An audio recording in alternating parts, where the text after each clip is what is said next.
அன்பு உள்ளங்களுக்கு காலை இனிய வணக்கங்கள். ஒருவன் தன் சிநேகிதனோடு பேசுவது போல கர்த்தர் மோசேயோடே முகமுகமாய் பேசினார். பின்பு அவன் பாளையத்துக்கு திரும்பினான். பின்பு நூனின் குமாரனாகிய யோசுவா என்னும் அவனுடைய பணிவிடைக்காரனாகிய வாலிபன் ஆசரிப்பு கூடாரத்தை விட்டு பிரியாதிருந்தான்.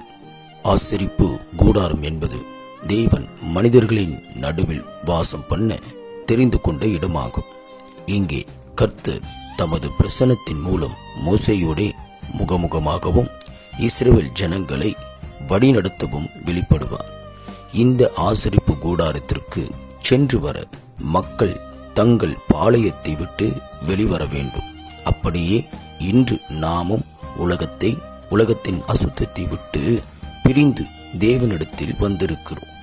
யோசுவா ஆசரிப்பு கூடாரத்தை விட்டு தன் வாலிபத்தில் பிரியாதிருந்தான் என்பது நமக்கு எத்தனை ஆச்சரியத்தையும் உற்சாகத்தையும் அளிக்கிறது. இன்று நாமே தேவனின் ஆசரிப்பு கூடாரமாக உள்ளோம். நாம் தேவனோடு சஞ்சரிக்கும் நேரம் எவ்வளவு, நாம் ஆராதிக்கும் நேரம் எவ்வளவு. ஞாயிறன்று 2 மணி நேர ஆராதனை நமக்கு போதுமானதா?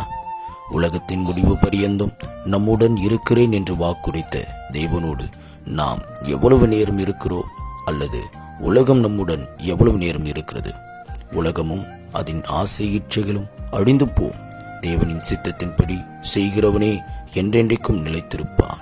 முடிவு பரியந்தும் நிலைத்திருக்க தேவன் தமது கிருபையை உனக்கு அருள்வாராக. ஆமேன். நமக்குள் வாசம் பண்ணும் கர்த்தர்